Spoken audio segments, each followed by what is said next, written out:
You're the managing director of Chopard Asia for the last 1.5 years. How do you see Indonesia? How important is it for Chopard? Well, Indonesia is a very important market to us. It's actually very different to many of the other markets that I'm responsible for, in that it has very little sort of inward tourism. So the business that's conducted here is very much local based. That's not to say that it's poor, it's just the fact that is a fact of life.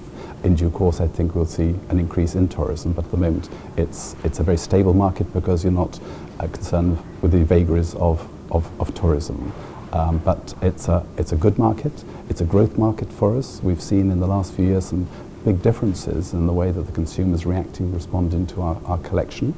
A few years ago you'd see men's steel watches as the main basis of your collection. Increasingly ladies' diamond watches and all the way through to high jewellery for the top tier consumer in this market, which is very exciting for us. And of course as the market develops and as the middle tier consumer starts to become more affluent, we expect, I think, to see the same sort of trends developing in the market as we've seen in the top tier consumer over the last 3 to 4 years. So some big changes, very exciting position for. Do you see any different treatment for Asian market, Indonesia specifically? I mean, you have your global branding, which is very international and everyone's aware of Chopard. But do the Indonesians appreciate the brand as much as others from other countries? I believe they do. I mean, the consumer is very aware of luxury goods. There's still a lot of work we have to do in that regard. But the Indonesian consumer is looking for, reputable, quality luxury brands who have a good reputation and a good aura in the marketplace, and that hasn't changed, and that's the same, I think, throughout the whole of the world. But it is to some extent a question of education and acknowledgement by the Indonesian consumer that the brands have different profiles and different characteristics and different ways of presenting themselves, and progressively that will become, I think, clearer to the Indonesian consumer. Talking about the business, how big is Indonesia's contribution to the growth of the business and the revenue of Chopard in Asia? It's growing, and growing probably faster than many of the other markets. Clearly there are markets like Singapore and Korea and Taiwan that are further developed, and there are bigger markets for us.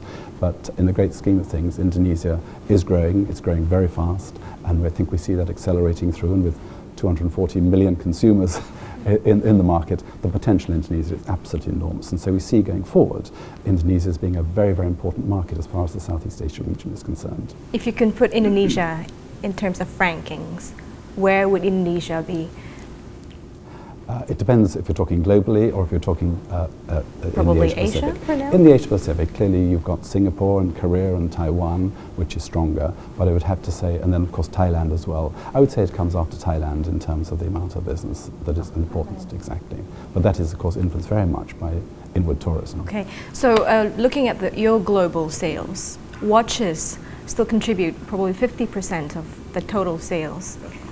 And jewelleries and other accessories are starting to pick up from what we observe. Yes, we've seen that. But we haven't seen any jewelleries in Indonesia yet. Do you plan to introduce your lines of jewellery and accessories for Indonesia? It is a fact that in the Asian market, watches are very important, and very much more important than in sort of the European market. And so the watches are probably representing maybe 90% of our turnover. But we have progressively, as women are starting to make their own purchase decisions, who are interested in jewellery, that the jewellery business is actually growing. And because we're very strong in jewellery and our associations with Cannes and the Oscars and the BAFTAs, we're in a good position to take advantage of any shift in the change in the marketplace. And do you see Indonesia taking over Thailand or Singapore later in the future? That's an interesting point. I think Singapore will be our hub, and the business that and of course it's only an hour and a half by plane from Jakarta. So Singapore will be the base, but with 240 million and growing consumers, middle and we've got 6 million in Singapore, who knows?